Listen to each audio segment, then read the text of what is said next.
Stories are happening all the time and everywhere. My name is Charlie, and today I'd like to tell you the story of my friend Ted. This is Ted. He has the gift of fortune-telling, just like his gypsy grandma who he grew up with. She schooled him in the old ways of fortune-telling with palm readings, tea leaf readings, and the occasional crystal ball. He used to use it to earn money when he was younger, but got tired of all the questions and just wanted a more respectable profession.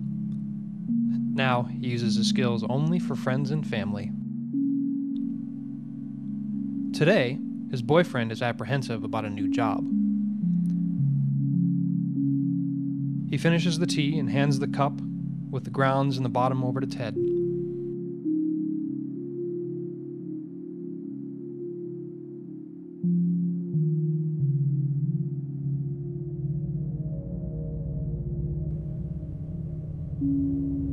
Bruno sees something in it is bothering Ted and wants to know why Ted looks upset.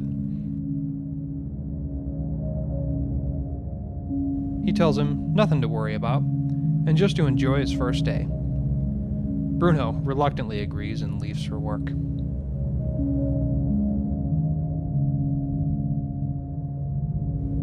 Ted begins going over in his mind what it is that he saw in the cup. He knows it was death. He knows it was the death of someone close, but whose death? The repeated thoughts that he could lose his beloved Bruno begins to overexcite him, and he has to find out for real. He pulls out his crystal ball and still sees death.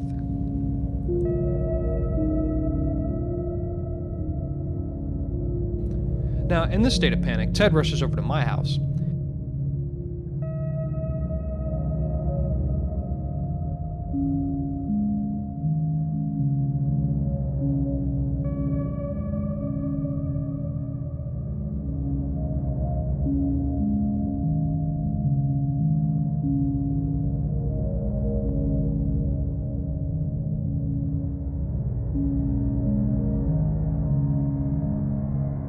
He seemed very high-strung and apologizes, but then goes on about seeing death and needing to know whose death he saw. Ted took my hand in his and began searching for something in my palm. I asked him what he saw, and he told me death. He keeps seeing death and didn't know whose it would be, but he had to find out before it happened. Now, I knew he used to use that kind of stuff when he was younger, but never really believed he could see the future. He was getting more agitated and said he had to go talk to his grandma. Ted rushed off to his car and was gone before I could even reply. You see, Ted's grandma died a few years ago, and I thought it would make it a little hard to talk to her, but that didn't stop him from trying.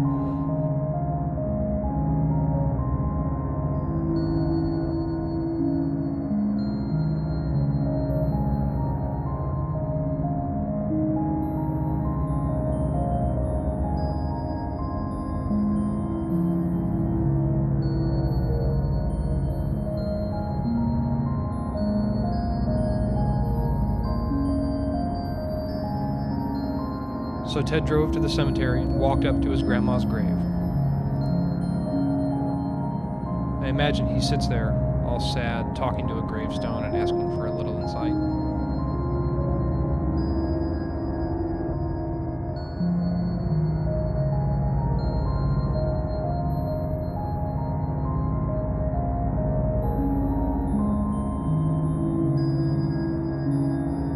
After regaining his composure, he drives home to wait for the inevitable.